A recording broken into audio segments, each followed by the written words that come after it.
Javier Milei es economista, se autodefine, o mejor dicho, lo definen como el demoledor de keynesianos. Bienvenido a Conversaciones. ¿Qué tal, José? Un placer. ¿Por qué demoles keynesianos?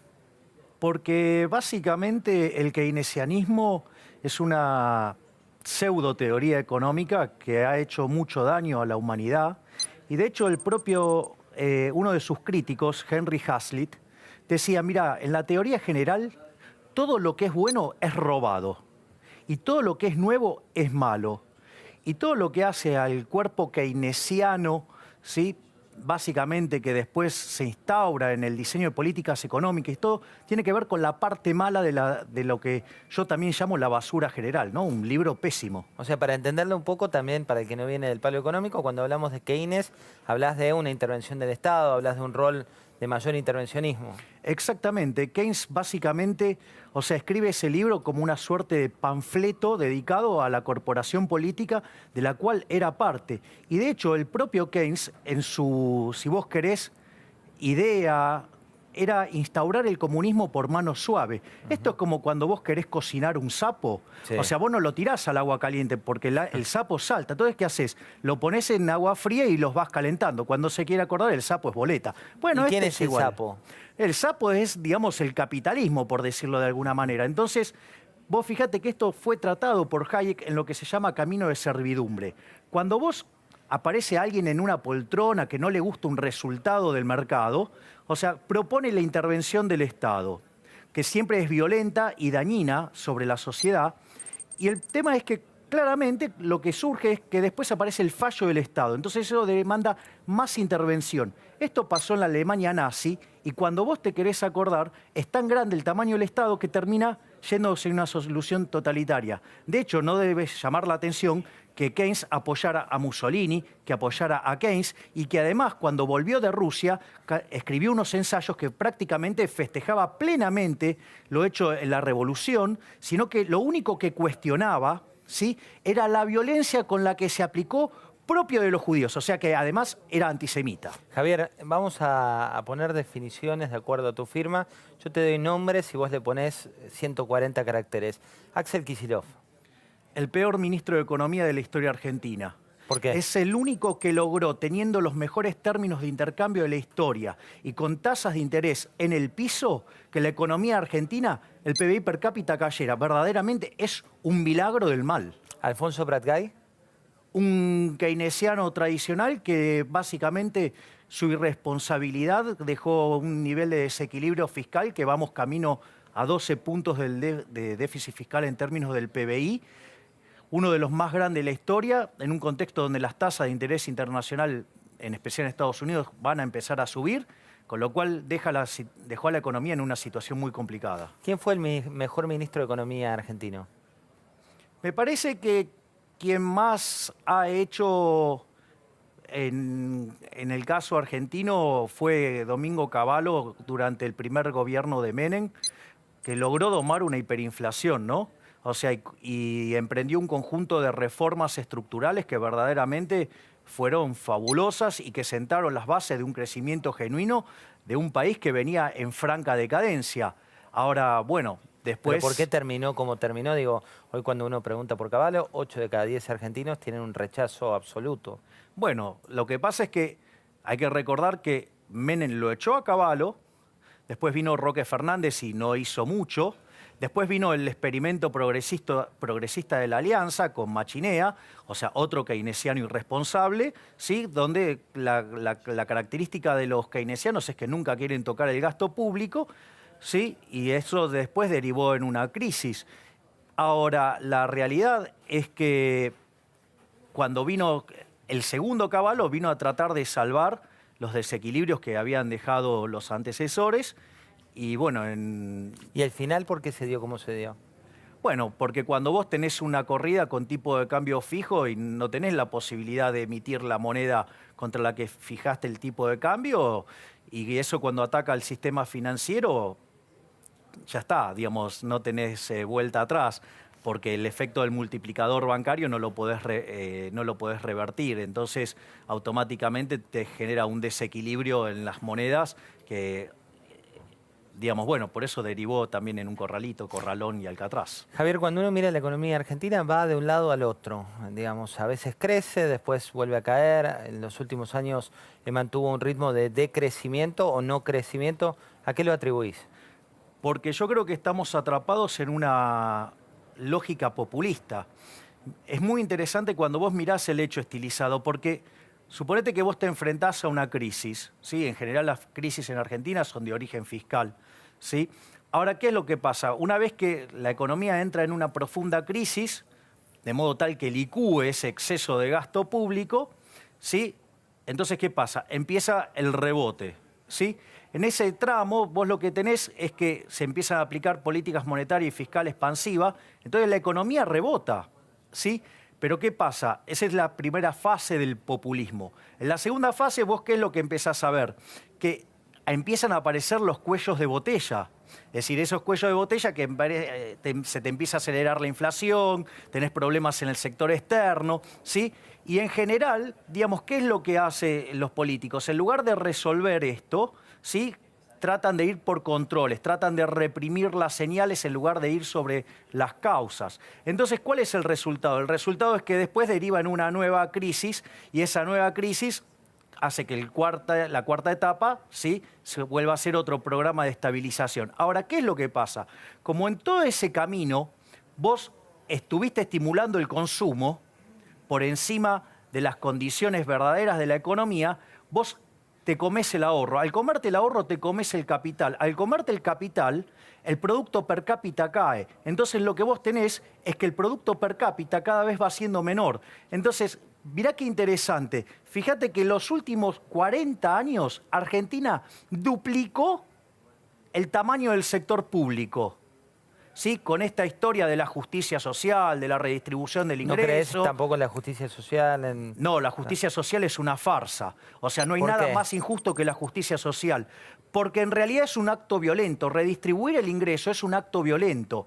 Vos fíjate esto, es un castigo al exitoso. Eso penaliza el crecimiento. Vos mirá esto, suponete que yo tengo dos personas, ¿sí? Una que básicamente un día, mirá, no tiene más que segundo grado y estaba mirando a su mujer.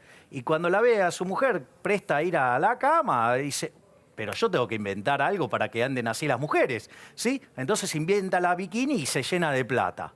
Y al lado tenés otra persona que hizo, digamos, su grado, su maestría, su doctorado, su postdoctorado, y se dedica a estudiar la patita izquierda trasera de las moscas. Evidentemente, el mercado, ¿qué es lo que hace? El mercado premia a quien satisface mejor las necesidades de su prójimo, ¿sí? En un contexto, además, que se relaciona con la escasez. Cuanto vos más exitoso sos en satisfacer los deseos de tu prójimo, el mercado te premia y te llena de plata, ¿sí? Entonces, fíjate esto, vos te encontrás con que el que inventó la bikini lleno de plata y el otro que se mató estudiando, digamos, en una situación pobre, por decirlo de alguna manera. Entonces, supongamos que el hombre de las bikinis tiene dos autos y este tiene ninguno. Entonces se siente profundamente resentido porque mirá todo lo que estudió y no tiene auto. Y el otro tiene dos autos. Entonces, ¿qué forma puede lograr para hacerse de un auto? Bueno, la primera es buscar algo que satisfaga al mercado y de esa manera conseguir tener un auto. Sin embargo, hay otros mecanismos que difiere de ese. Uno es ir y robarle un auto. Pero claro, eso es muy feo. Entonces, ¿qué hace? Va y llama al matón del barrio. ¿Para qué? Para que lo intimide al hombre que inventó los bikinis para que le dé un auto a él. ¿Sí? Entonces se siente tranquilo. La famosa redistribución del ingreso, la redistribución de la riqueza, es decir, un acto violento. Es un acto violento donde castiga al exitoso y premia al envidioso. Y cuando una economía entra en eso, que es básicamente la idea de la justicia social y del populismo, te hundís. Y eso es lo que pasó en la economía argentina. Vos tenés que se duplicó el tamaño del sector público en el PBI y el número de pobres se multiplicó por 6. Entonces, ¿qué es lo que pasa? Cuando vos castigás al exitoso, se castiga el proceso de acumulación de capital. ¿Y sabés a quién termina perjudicando más? a los más vulnerables, porque esos son los que no tienen capital y que necesitan del capital para ser más productivos y tener mejores salarios. Entonces, la redistribución del ingreso lo único que hace es castigar a los más vulnerables. Javier, ¿qué economía tuvo éxito llevando adelante lo que vos planteás? Mirá, el mejor ejemplo lo tenés en Argentina. Argentina, en la década del 80, en el siglo XIX, implementó las ideas de Alberdi y las puso a cabo. Y después de 32 años, en 1912, Argentina era el país con el quinto PBI per cápita más alto del mundo. Entonces, digo, no es que no funcionó, ni siquiera necesito ir a buscarte un país en otro lado. O sea, ¿por qué? Porque funcionó en Argentina. Eso nos hizo un país rico. Y sin embargo, o sea, vivimos de espaldas a ese modelo de país que está plasmado en la Constitución de 1853 en las ideas de Alberdi. ¿Qué opinas de Donald Trump? Mira, yo me parece que la cuestión de Donald Trump tenés que mirarlo desde... yo no me como, digamos, todo lo que me venden los medios, porque los medios son fuertemente opositores y detestan a algo que no sea lo que a ellos les gusta. Vos fijate lo que están haciendo los artistas. Vos sabés que hay un libro de Mises que se llama La mentalidad anticapitalista. Léelo, porque todo lo que están haciendo los artistas en Estados Unidos es de manual. Es decir... ¿Y lo que hace Trump de qué es? Mira, yo diría, con lo de Trump hay que tener mucha mesura. Primero, vos sabés que cuando fue Reagan presidente, su jefe de asesores fue Milton Friedman. Milton Friedman, junto a su mujer, Rose Director, o también conocida como Rose Friedman, escribieron un libro que se llama La tiranía del status quo. Y en el último capítulo dice, mira, está el triángulo de hierro del status quo, que es muy difícil que pase algo después de los 180 días, porque te dice, mira, se compone de 3 partes. Una son los políticos cazadores de votos, la burocracia y los beneficiarios de los programas públicos. Entonces lo que dice es, mira, Reagan era una persona que tenía las ideas correctas, que tenía la intención de llevarlas a cabo y las puso en marcha. Y a los 180 días el triángulo del status quo lo devoró todo. En el caso, digamos, de Trump, hay algunas complicaciones adicionales, porque si bien es cierto que las 2 cámaras son son mayoría republicana, también es cierto que los republicanos estuvieron en contra de Trump. Entonces, yo digo, el poder de acción que va a tener Trump es muy limitado. ¿Y sabes lo que va a quedar? Que fue lo mismo que quedó con Reagan, la baja de impuestos, que igual sigue siendo una excelente noticia. ¿Y el cerrar la economía, plantar un muro con México? A ver, el muro lo arrancaron a hacerlo en el año 2006. No es que es una idea de ahora de Trump, no, o sea, no es que a Trump se le ocurrió hacer ahora. O sea, el muro se estaba haciendo. Durante la gestión de Obama también se estaba haciendo el muro. O sea, no es que no se hizo. Así que digamos, eso habría que ponerlo muy en relativo. Y después te quedan las cuestiones de índole comercial y las cuestiones de índole monetaria. El tema con China, ¿sí? El tema con China es una cuestión de índole monetaria. Cuando vos tenés un tipo de cambio flexible, tu política fiscal no es efectiva y tu política monetaria lo es, ¿sí? Entonces vos manejás la política monetaria. Ahora, ¿qué es lo que pasa? Cuando China empieza a tener tipo de cambio fijo y empieza a crecer y tomar un rol muy importante en la economía, que tenga tipo de cambio fijo hace que vos dejes sin política económica al país más importante del planeta. Entonces, ¿eso en dónde se vio reflejado? Vos, si siguieras por ejemplo, lo que son las discusiones del G20 y el tema del desequilibrio global, es China ahorrando un montón y Estados Unidos desahorrando. Ahora, esa situación de desequilibrio global, que digamos, frente a la posibilidad de no arbitraje en la moneda china, derivó en que te compraras euros y eso apreció tanto el euro y te generó una crisis en los países europeos que tenían desequilibrio de cuenta corriente. Sí, digamos que Estados Unidos no pudiera notar que tenía la política monetaria muy expansiva y derivó en la crisis subprime. Entonces, básicamente, cuando vos mirás a Trump le dice, porque va contra China, le dice, porque es un manipulador de la moneda. O sea, no... Entonces dice, si vos... Así es que lo hace explícito. Claro, exactamente. Y lo que le dice es, mirá, si vos no vas a un régimen de flotación, porque si vas a ser un país grande y querés jugar con las reglas del país grande, tenés que ir a un sistema de flotación. Si vos vas a tener este esquema cambiario, yo te voy a poner aranceles. Con lo cual, digo, me parece que tiene que ver con eso. Y después está la cuestión comercial. La cuestión comercial, suponete lo siguiente, José. Yo, digamos, me quiero importar una computadora. Si me la traigo de Estados Unidos me cuesta $1000, por un ejemplo. Ahora, sucede que como estoy adentro del Mercosur, ¿sí? Tengo que terminar importando una computadora brasilera de peor calidad a $1500. Eso es un desvío de comercio. Entonces, si vos me preguntás, yo te diría, y mirá, ¿sabés qué? El Mercosur lo tendrías que revisar. ¿Por qué? Porque está generando un desvío de comercio que lo único que está haciendo es perjudicar a los ciudadanos de mi país. Entonces, en ese sentido, yo no veo mal que quiera revisar el NAFTA. ¿Por qué? Porque está produciendo un desvío de comercio. Y ese desvío de comercio perjudica a los propios americanos. Javier, te llevo a lo local, toma la decisión el gobierno dice vamos a bajar los aranceles para importar computadoras, laptops y también netbooks, y eso genera inmediatamente que una compañía como Van Gogh dice yo he hecho 200 personas. ¿Por qué se da esa causa y ese efecto? Mira, eso se llama la falacia de lo que no se ve. Suponete lo siguiente, que yo tengo una empresa, ¿sí?, que produce, por ejemplo, productos textiles y que la importación, digamos, me está lloviendo la importación de Pakistán. Entonces, pido que me den aranceles de un 600%, o sea, que el precio se multiplique que te traben la importación. Claro, por 7, porque si no yo tengo que echar, no a 200, a 600 familias. Entonces vos decís, uy, mirá, digamos, claro, si vos abrís la importación, vas a hacer quebrar a esta empresa, ¿sí? Y vas a dejar 600 personas. ¿Pero no pasó eso, por ejemplo, en los 90? No, fíjate, este es el punto. Cuando vos abrís la economía, es claro que el que no es competitivo va a quebrar. Pero también lo que vos vas a ver es que en ese sector se destruyeron 600 puestos de trabajo. Lo que vos tenés que mirar es esto, que esa persona que tiene que gastar en ese bien textil, ¿sí?, en lugar de gastar 700 ahora, va a gastar 100. Y le quedan 600 para gastar en otros sectores de la economía, con lo cual va a estar creando empleo en otros sectores de la economía. Entonces vos vas a tener una ganancia de bienestar por varias cosas.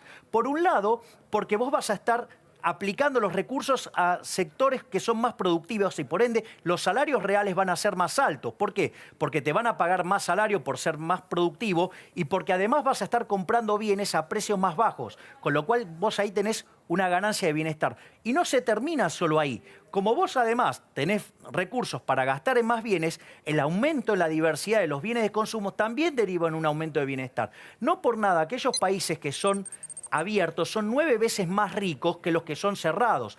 Aquellos países que son abiertos tienen un sexto de pobreza, ¿sí? Y aquellos países que son abiertos, el decil más bajo de la distribución es 11 veces más rico que el decil más bajo de los países cerrados. ¿Y ahí cómo juega la política? Digo, porque hoy cuando algunos de los economistas más ortodoxos corren al gobierno por derecha, por llamarlo de alguna manera, y otros lo corren por izquierda, lo que te dicen desde el gobierno es la política hace que cuestiones que plantean son inviables. ¿Coincidís?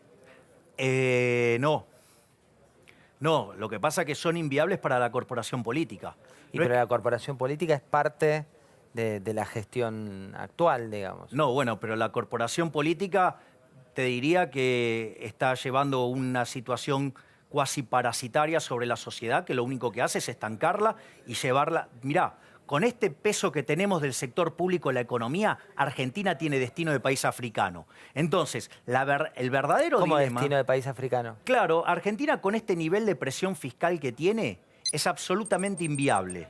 ¿Sí? Para el que está en blanco, prácticamente hay un estudio del SEMA que te demuestra que de cada 3 pesos que genera el sector privado, el sector público se queda con 2. ¿Sí? Eso hace que no sea viable invertir.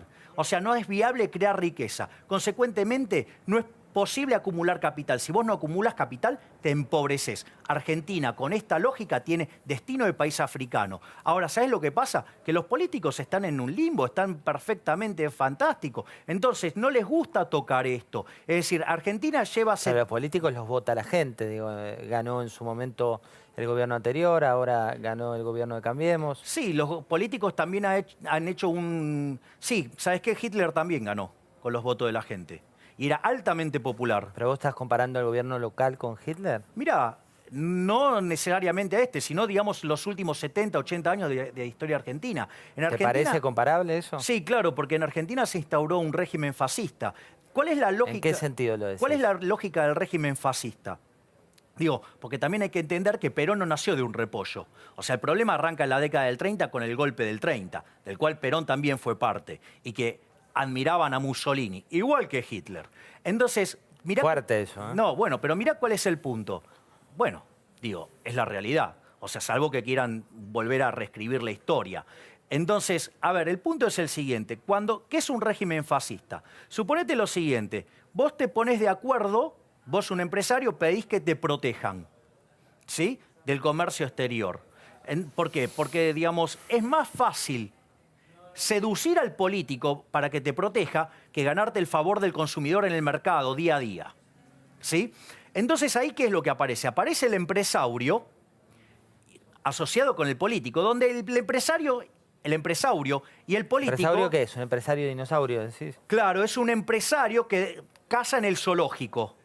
Es decir, vos le cerrás la economía, no compite, entonces ¿quiénes somos los salames que están adentro de la jaulita? Nosotros, que pagamos altos precios por bienes de baja calidad, ¿sí? Entonces, ¿vos qué te encontrás? Que ahí hay una asociación entre los políticos y los empresarios que perjudica a la gente. Entonces, mirá esto, porque esto te explica, desde mi punto de vista, la aparición del peronismo. Suponete lo siguiente, vos pensá en la década del 30, ¿no? Entonces vos te das cuenta que un empresario, ¿qué incentivos tiene a pagarte un salario alto? Ninguno. Si total lo que está cazando en el zoológico, no necesita tener el mejor capital humano, no necesita ser competitivo, lo único que necesita es estar bien con el político, ¿sí? Y obviamente que hay intercambio de favores para que no tenga que competir.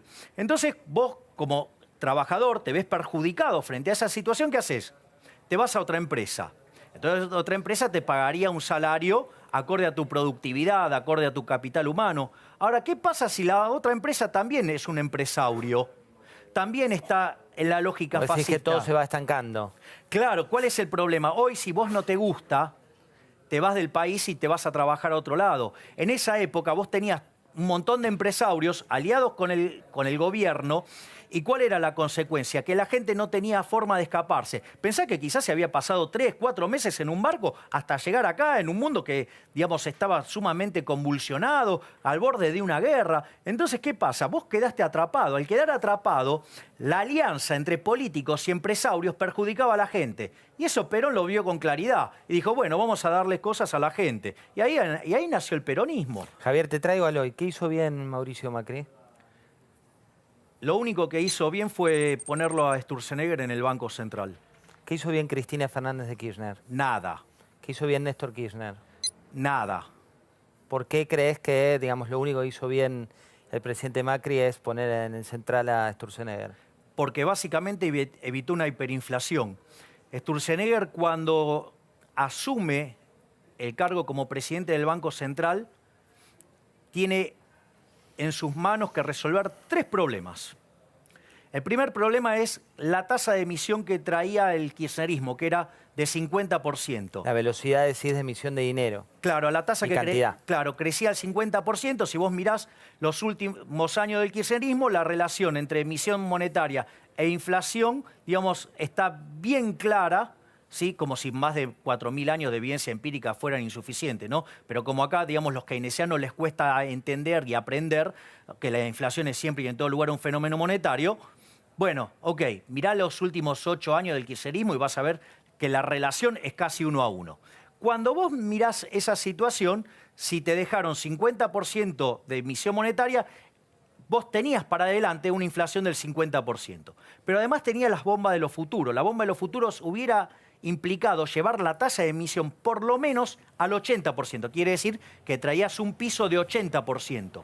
Y mirá qué interesante. Había también un problema que se llama sobrante monetario, que pasó en la Argentina en el año 59 y pasó en el año 75. Que cuando vos te quedaste sin reservas y tuviste que abrir el mercado cambiario, en ambos casos la tasa de inflación se sextuplicó. En el primer caso pasó de 20 a 120, en el segundo pasó de 30 a 180. Si nosotros traíamos 80% de inflación inercial, multiplicado por 6 te da 480. Es decir, hubiéramos tenido una inflación del orden del 500%. Y eso fue evitado gracias a la labor de Sturzenegger, que más bien empezó a absorber dinero.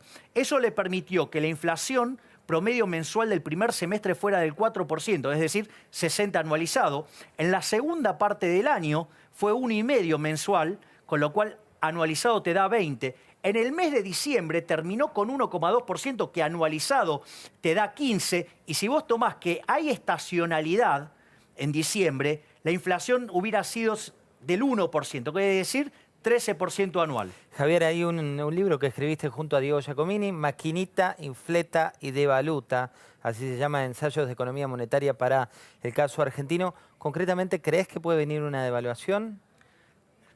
Mira, lo que vos tenés que comprender es que en esta lógica de que la inflación es siempre y en todo lugar un fenómeno monetario, el tipo de cambio es un precio más de la economía. Digo, ¿qué diferencia tiene respecto a la copa que estás usando, a los zapatos que tenemos, o al tomate o a la verdura que se te ocurra mirar? Si vos emitís, lo que va a pasar es que el dinero, ¿sí?, pierde valor, pierde poder adquisitivo, ¿sí? ¿Por qué? Porque cuando vos emitís por encima de la demanda, pierde poder adquisitivo. Es decir, si vos aumentaras la oferta de bananas y nadie quiere comer banana, el precio de la banana, ¿qué va a pasar? Va a caer, o sea, pierde poder adquisitivo. Con el dinero pasa lo mismo. ¿Y esto qué quiere decir? Que todos los bienes, el precio de todos los bienes expresados en dinero suben. Y el tipo de cambio, o sea, el dólar, es un precio más. Entonces, en tanto y en cuanto vos no tengas ordenada la política monetaria, vas a tener presiones sobre el tipo de cambio. En tanto y en cuanto tengas una política monetaria ordenada, el tipo de cambio se ajustará a las condiciones de oferta y demanda acorde a lo que esté pasando en la economía local y lo que esté pasando en el mundo. Gracias, Javier. Gracias a vos. Javier Milei, lo viste, no es tibio en sus definiciones, también lo define como el hombre, el defensor a ultranza de Adam Smith, uno de los protagonistas del liberalismo de la historia global. Gracias, Javier. Gracias, José.